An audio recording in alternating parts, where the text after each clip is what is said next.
Hey, deserving listeners, it's time for me to react to your comments on my videos from last week. Did I get all that right? I think so. Let's get to it. I thought I would start the free section of this member video by skipping to a later video because I want to get this out there. So these are comments on my recent post, Love is Blind Season 8, number 21, Biphobic Questions is the title that I gave to this episode. And if you remember the conversation between Devin and Brittany about her sexuality, her sexual orientation. And I thought I would read some comments here because some are appreciative comments and some are giving me constructive feedback, I think, from my memory. Anyway, so the Mads Volta says, "Thank you so much, Kirk, for understanding mixed orientations. So many other Love is Blind reviewers gave Brittany a hard time about this, assuming that she doesn't really understand her own feelings, and I feel like it's coming from a place of not understanding that mixed orientations exist. People can be bisexual and homoromantic or heteroromantic. Glad you talked about this. Love the videos." End of comment. Yeah, I don't understand the lack of understanding. It just makes sense to me when you understand sexual orientation. Plus, I have a lot of experience working with people of various sexual orientations. So, and that goes back to the beginning of my career and as a human being that interacts with a lot of people in Seattle. There's, it's not a mystery. And yeah, it's strange that people would have a hard time with that. There's a long history on that. The amount of biphobia in our society, of course we understand that it's high, but I will even see biphobia among LGBTQ people. Well, not I'll see biphobia within, in my personal life amongst gay people and lesbians. And, I don't sit down and evaluate them necessarily, but I'll have long conversations and I'll debate it with them and I'll defer to them because I am heterosexual.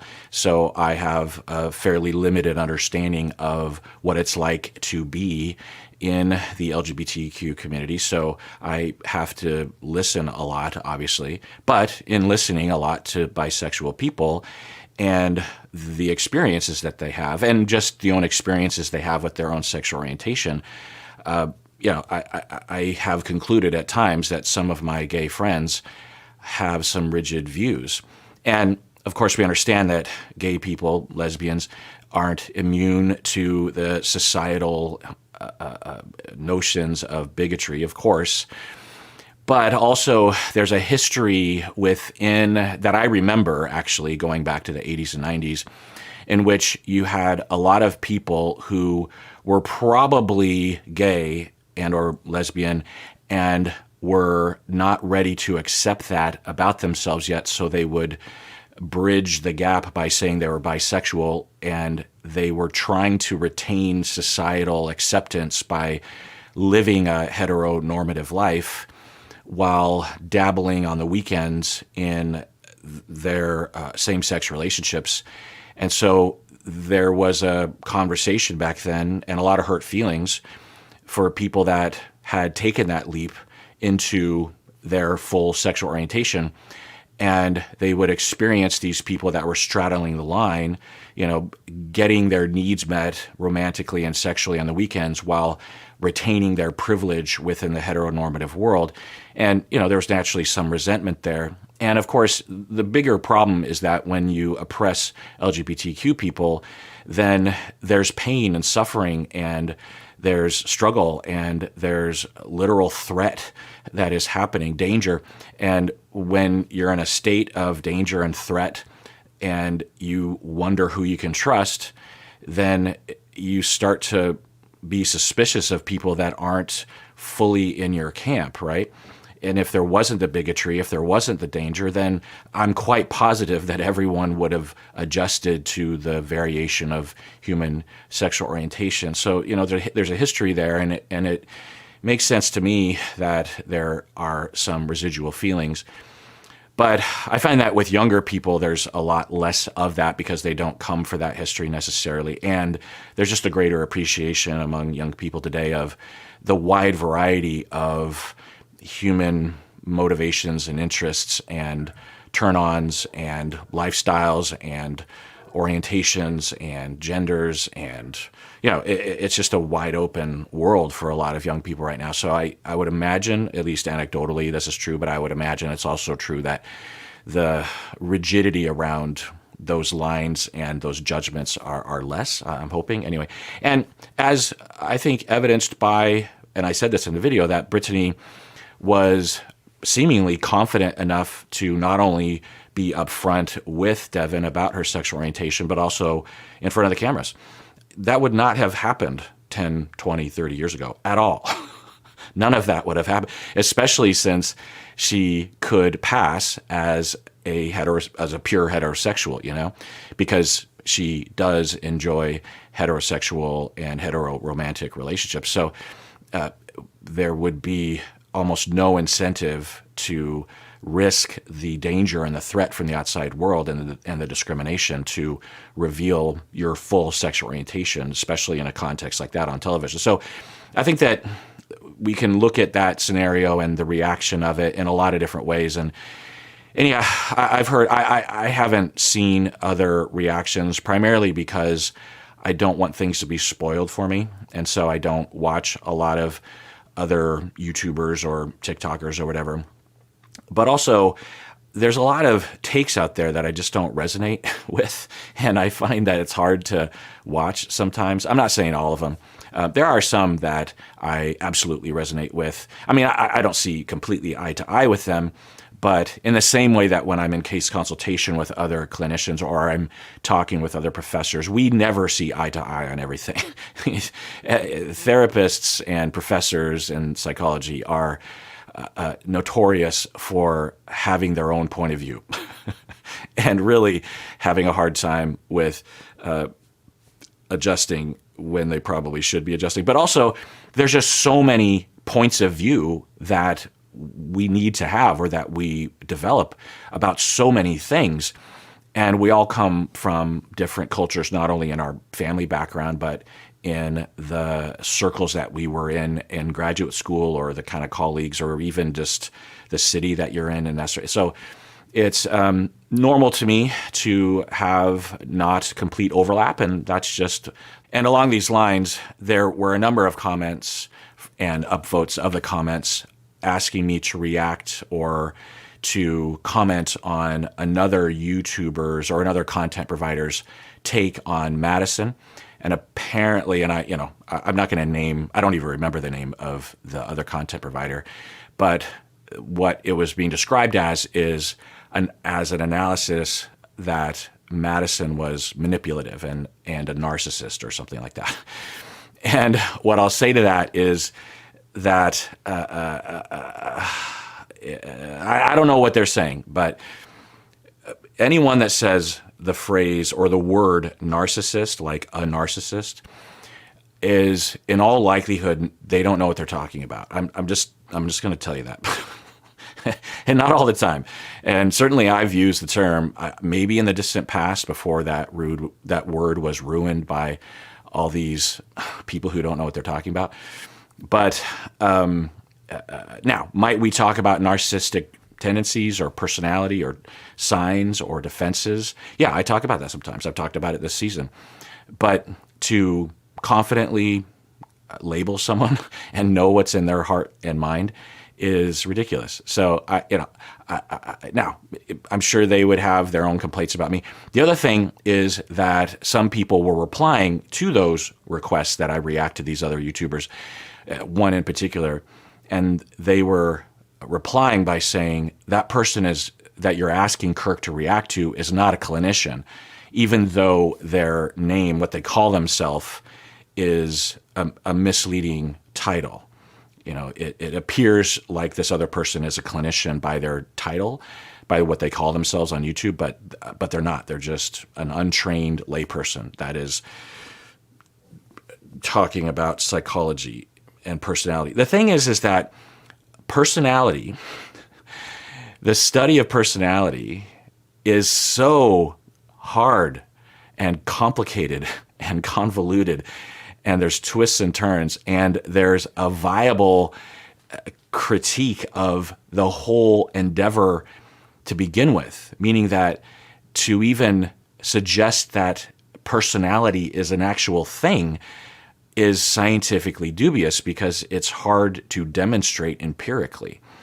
So when lay people and some clinicians who don't study and aren't experts in personality, even though they don't know they're not experts on personality, for them to talk about personality, depending on the context, is, well, I don't know. I guess everyone, buyer beware, right? You should know who you're listening to.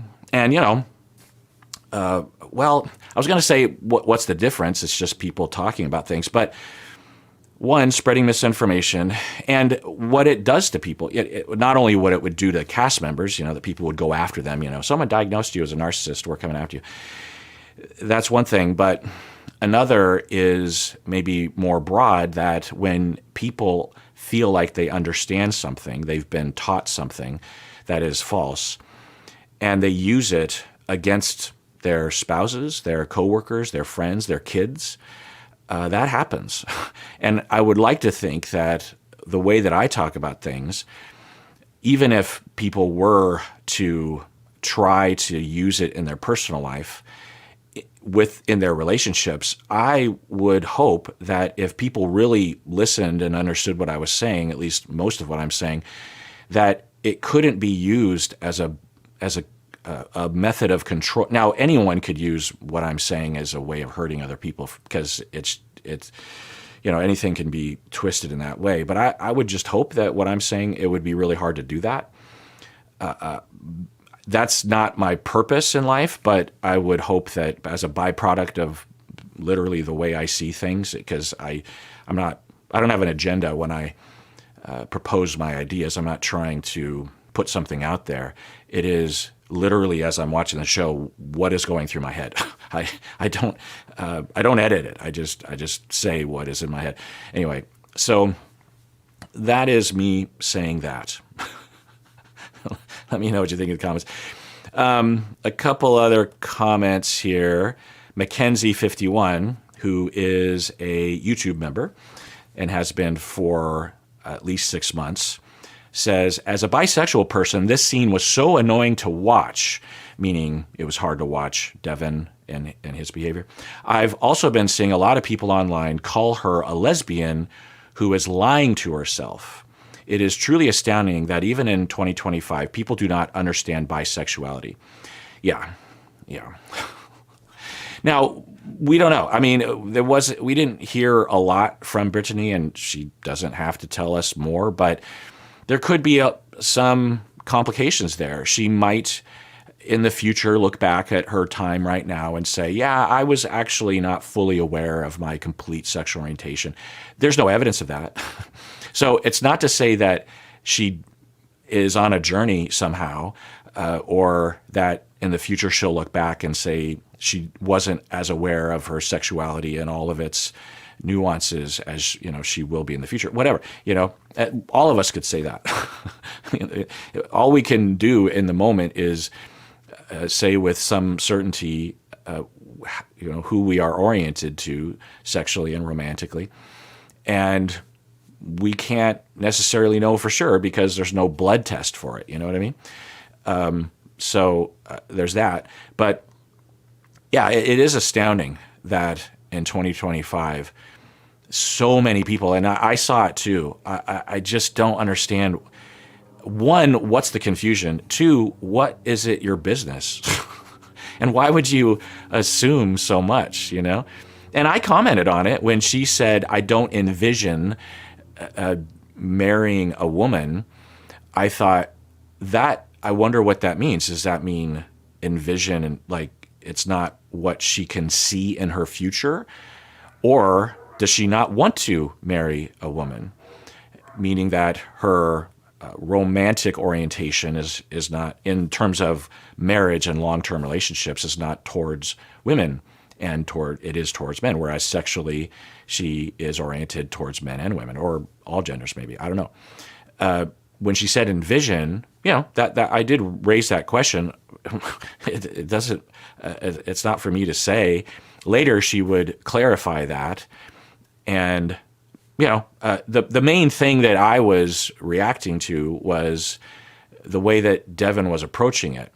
And and I said this in the video, it was not awful the way he reacted at all. Do I think that Devin is a good person? Yeah, I think everyone on this season is a good person, honestly. I think all of them are good people and are likely good friends and fun to hang out with and trustworthy. I think they all are. So, and maybe Devin in particular, really.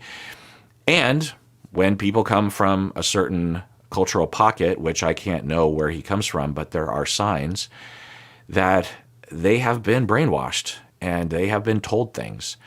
And although his questions or his reaction was not nearly as bad as what some people would have, right? It was a little bit in that direction. And Brittany, she's the one that has the right to react to it, and she reacted to his reaction with a little bit of disappointment and stated such. And so when I saw his questions, I was like, oh. And then when she reacted, I'm like, yeah, that's what I would imagine that anyone in her shoes would feel. Was it the end of the world? No. But it was something of a sign. By the way, I have heard through the grapevine that Brittany actually got engaged to someone else in the pods, but it just wasn't included in the edit, and I plan on looking into that. So anyway, Car 0760 member on YouTube says, by the way, when you're a member, we will look to those comments first when doing this sort of thing. This is the first time in my life that I felt represented somewhere. I am bisexual and hetero-romantic. It took me a long time to figure that out because I didn't really know it was an option. Thank you for talking about it. End of comment. Yeah, I'm glad for you, Car, that you felt represented on the show. And kudos to Kinetic for even including that. They could have not included it, or I don't know, not had her on the show or something. I don't know. But I am disheartened to hear that someone in 2025 would, for the first time in their life, feel represented. Now, I'm guessing there are TV shows and reality TV shows out there that have, I'm going to guess, I hope, that there are a wide variety of orientations, both sexual and romantic, including an individual out there in one of the TV shows. I mean, I hear about Euphoria, right? I watched a couple episodes of that, and for whatever reason just didn't pick it up again. But it was a pretty intense show, and from my memory, there was a lot of representation on that show.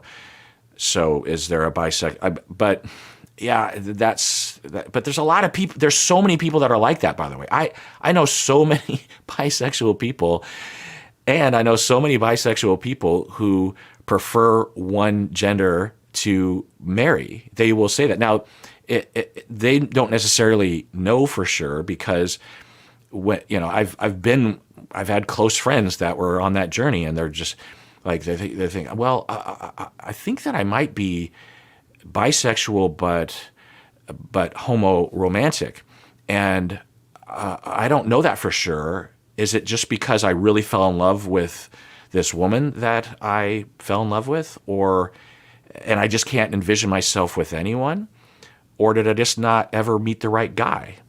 Imagine if you were, for heterosexual people, imagine if the person you fell in love with, or you had a type, right? Like maybe you liked short people or something, and you ended up marrying a short person shorter than average when you were in your 20s, and you're really attracted and you really want to be romantic with that person, and you like cuddling with shorter people or whatever.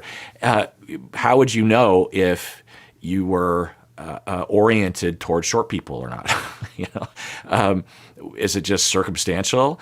You only have one life to live, and you only have so many years of long-term relationships to explore that sort of thing. So, who knows? So I'm just saying all that is unnecessary to say. Gabrielle in Culture says, Devin's reaction sounded a little biphobic, but Brittany expressed herself in a confusing way. I might be totally wrong, but it sounded like she is not sure or not confident to identify her orientation clearly. End of comment. Yeah, I don't think that is well. I basically agree with that and have said that. I can't tell. There's a possibility that the way she was describing it's inherently a little confusing to communicate anyway, because the words don't necessarily exist, or the phrases don't.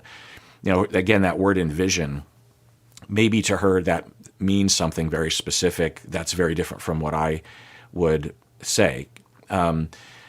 So there's that. But yeah, so this comment is something I'd get behind. Devin's reaction sounded a little biphobic. It wasn't horrible. And it also sounded a little, it might not have been biphobic. We don't know. But Brittany expressed herself in a confusing way, which, we could understand on some level because of experiences that people in her shoes will have that will give her hesitation and a little adrenaline surge of nervousness when you start talking about it. So we could imagine some hesitation and some,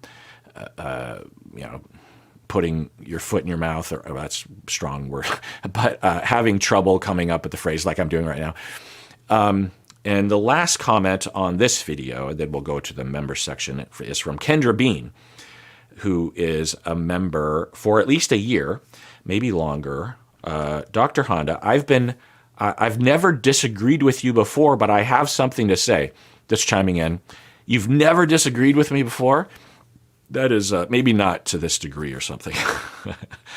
Because, disagreements is the stuff of life, and agreeing with each other is the stuff of life. Anyway, I've never disagreed with you before, but I have to say something.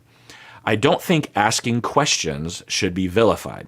So just chiming in. I think what Kendra Bean is referring to when I was, I guess you could say, criticizing the questions and the vibe that Devin was putting forth when this discussion of bisexuality was in the pods. So she says, I don't think asking questions should be vilified. This is the process people in society are going through to understand. There is some ignorance remaining in every area of life. My dogs are barking. And we need to applaud people when they, instead of outright rejecting something, they instead ask questions. I love your show, Dr. Kirk. I just felt compelled to comment. End of comment. Yeah. By the way, disagreeing with me is totally cool. I have a fair amount of experience with debate and not seeing eye to eye with everyone. The key is I want to feel safe while I'm making content. So a comment like this does not feel threatening to me because, I don't know, it's just a vibe thing. Maybe it's the sandwiching bits. Like, I almost always agree with you. That's a positive thing. And then there's a quote unquote negative thing. And then there's a positive thing at the end. I love your show. I don't know. There's just a certain way that people talk. And I feel fine with this disagreement. And I don't even think it's necessarily disagreement. It's just an addition or an emphasis or an asterisk that I should have included, which is this, because I completely agree with this and still stand by everything that I said. Because I don't think I was saying that Devin's questions should be vilified at all. And I hope that I said something like, if Devin is exhibiting a little bit of bigotry, then it's not his fault.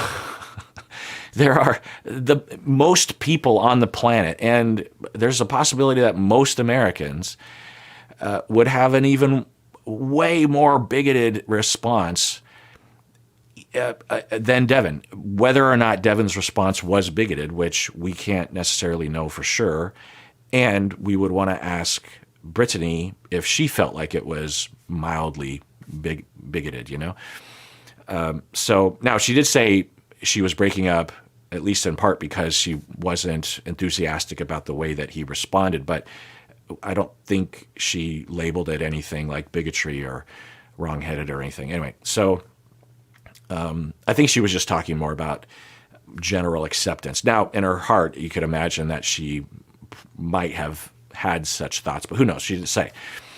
But yeah, I hope that it's a nuanced thing.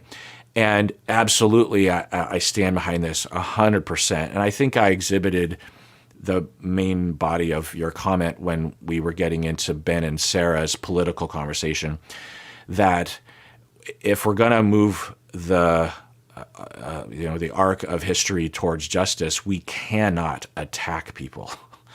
And we can't shame people. We can't, under the vast majority of circumstances, we cannot make people feel stupid or bigoted or wrong or evil or, a part of the oppressive machine.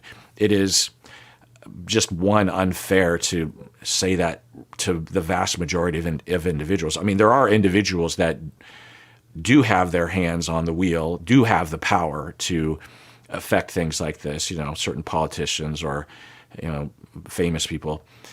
But for an individual like Devin, who's just on a reality TV show just trying to find their soulmate, he is not responsible for that at all. And I think, as you're saying, there's a good possibility that Devin is actually way more progressive and more fair than where he comes from. Who knows? He could be less fair than where he comes from, but I would imagine that he has a more open point of view than a lot of people that he might interact with, particularly as a kid. I don't know that. But that is important to highlight, right?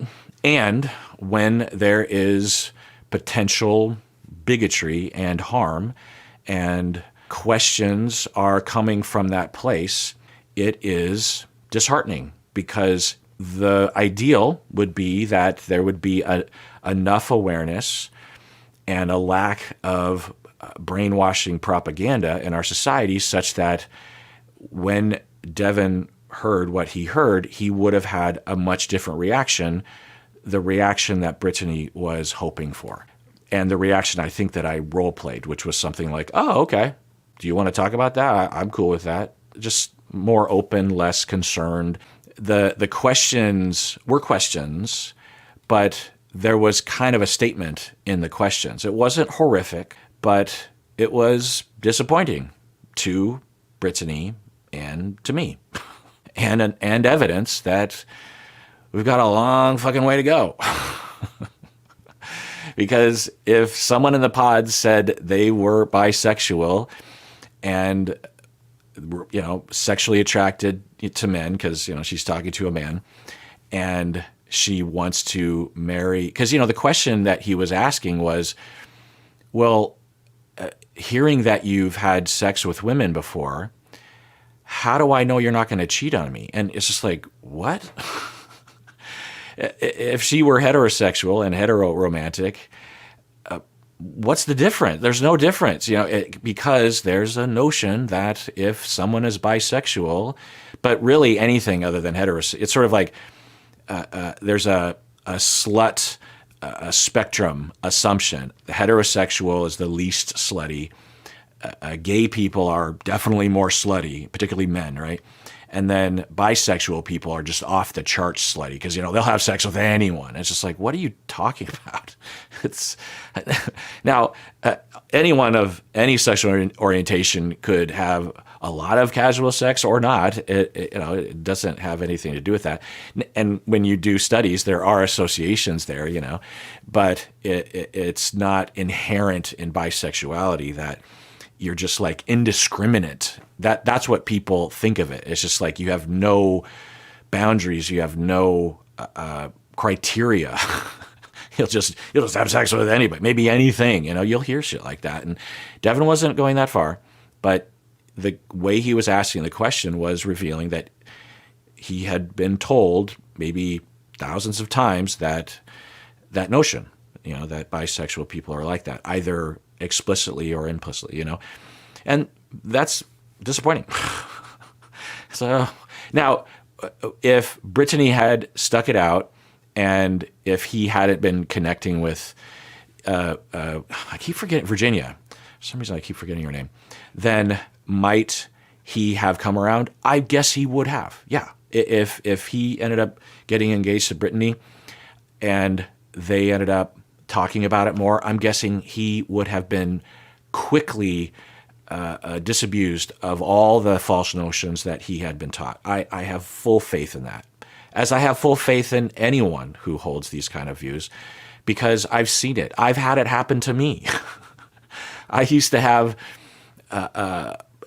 false notions, as one example, about polyamory people. When I first started to interact and have polyamorous clients or friends in the aughts, I was open and was not bigoted, but I was confused about, is it real? I mean, because I had just thousands upon thousands of messages given to me that the ideal and the only way that human attachment and marriage works is when it's monogamous.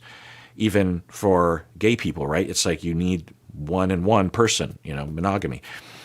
Maybe serial monogamy is fine, but at any given time, if you're in love with two people and you're, having romantic experiences with both and maybe sex with both, then you're spreading your love too thin. It's not deep with either. It might be fine as long as everything's ethical, but it's not like real. It's not deep. It's not like a soulmate. And I had that notion in one of the very first episodes of Psychology in Seattle back in 2008, almost 17 years ago, was with a renowned figure in the polyamorous community. Her name is Alina Gabosh. I don't know how I got a hold of her. I think she might have reached out to me. But she is a major figure in sex positivity around the world. She founded the erotic arts, the erotic arts festival in Seattle, which Stacy and I go to occasionally. And we'll plug that. You can go. It's coming up in April or May. It's every year. She founded that. She founded a lot of organizations in Seattle. Seattle became and was at the time a bit of a mecca for polyamorous people and also for kink and whatnot. One of the very first episodes we had in Psychology Seattle was not only interviewing her about polyamory and also about sex positivity, but then she invited us down to the sex club on one of the sex club nights. And it was interesting. It was an amazing experience. And it was on the hottest day in history in Seattle, and the sex club did not have air conditioning. It was so hot in there, and everyone started taking off their clothes because that was normal anyway. Meanwhile, me and Umberto are just like, we've got our coats on and walking around. I mean, we were dancing and interacting, but we weren't, partaking in all the things that were happening. And it was a lot of things. It was all, people were having all sorts of fun and play and sweat and fluids. And it was an overwhelming, amazing experience. And so I say all that because when she was on the podcast 17 years ago, in the recording, and I'm pretty sure it's on YouTube, that when I was asking her questions, they come from that place. Now, I'm not dating Alina Gabosh, and she had heard those questions a lot, so she responded well to them. And I would label myself as being bigoted, a little bigoted. It's not my fault. I was trying. I was progressing. I was asking questions and by asking those questions, I changed my mind, and maybe Devin did too. And yet, those were bigoted questions. They weren't questions that should cancel me or throw me in the bigot jail or anything. But if I were dating someone and they told me that they were polyamorous and I had a question like that, then that would be disappointing to that person because I don't know if I want to trust you with this information. that kind of stuff. So all those things can be true, and yet no one is vilifying anyone.